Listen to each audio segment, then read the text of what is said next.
Let's look at, this is chapter 7, review worksheet number 3. Again, going over area, volume involving this method and washer method. So number 1, we're just dealing with area here. We have the curve negative x squared plus 3x plus 1. That's going to be the parabola that's opening down with a negative coefficient. Okay. We have the line y equals negative x plus 1. We have this is going to be a negative slope here, and our first thing we do is find the intersections because we need to know where our bounds are going to be. So we set negative x plus 1 equal to the negative x squared plus 3x plus 1. Bring everything over to one side, factor the x out, and we get 0 and 4. And now the second step is plugging into our formula. So our if we draw a representative rectangle that connects from one bound to the other, it's hard to see here. We see that the top of this rectangle that we drew is going to be our curve, the negative x squared plus 3x plus 1. And then the bottom, okay, the bottom of our rectangle is going to be the negative x plus 1. So we simply do top minus bottom. The top is the parabola minus the parentheses, the bottom function.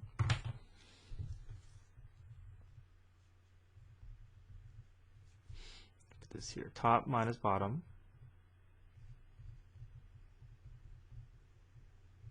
Okay. And once we distribute the negative through, then we can combine like terms. Our bounds from 0 to 4, we can use power rule, or we can plug in, or we can use our calculator to evaluate this definite integral. No pi involved, there's no rotation here, so just 32 over 3 square units. Right, number 2, we are starting with a curve that is, we see here, x squared minus 3x.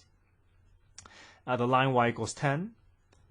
And the axis of revolution, so now we're rotating around this axis.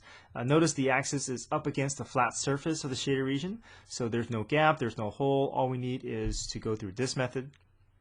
But first, the intersection, we set the line and the curve equal to each other. Bring everything over to one side. We can factor this to be x minus 5 and x plus 2, which is 5 and negative 2. And then this method, we do top minus bottom. The top of our radius is sitting on the 10. The bottom is sitting on the parabola, the negative x squared plus, x squared minus 3x.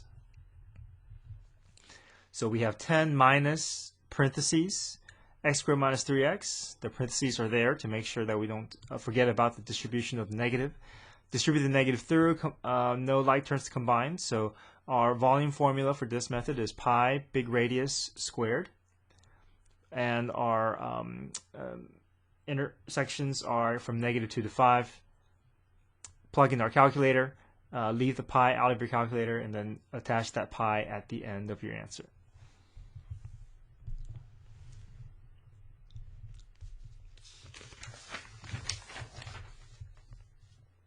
Okay, back page. This is number 3. We have the curve x squared minus 3x, y equals 10. It's the same graph, same shaded region as number 2. Our intersection is again 5 and negative 2 after we set the two equations equal to each other. But now notice that your axis of revolution is, even though it's touching, it's not up against a flat surface. There's going to be a gap that we can noticeably see. So we're going to have to draw our two radius, one that extends from the axis of revolution all the way to the boundary of our shaded region, and then from our axis of revolution to the closer of the shaded region boundaries. Then we do top minus bottom. The top is sitting at the 10, the bottom is sitting at the negative 3, so 10 minus negative 3 is 13. Little radius is the curve minus the negative 3. And then we do big radius squared minus little radius squared from negative 2 to 5. Enter in our calculator, we get 9261 over 10, and then we attach that pi. All right, number 4, we have a curve shown here. The negative x squared plus 2x plus 2. You got the line y equals negative 1.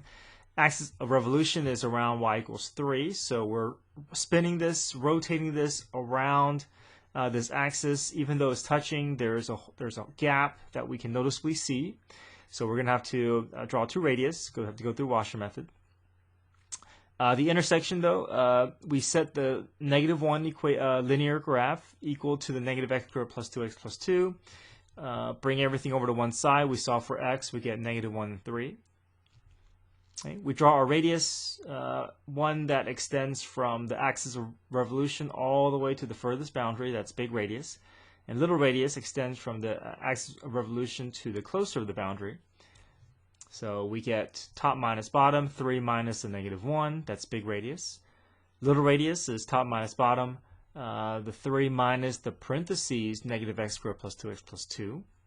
Distribute the negative through, combine like terms, and now we have big radius squared minus little radius squared from -1 to 3.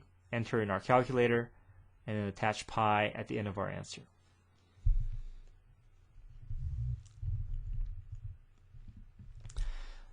All right, number 5, find the volume of the solid created by revolving the region created by y equals square root of x. So we have that radical function here.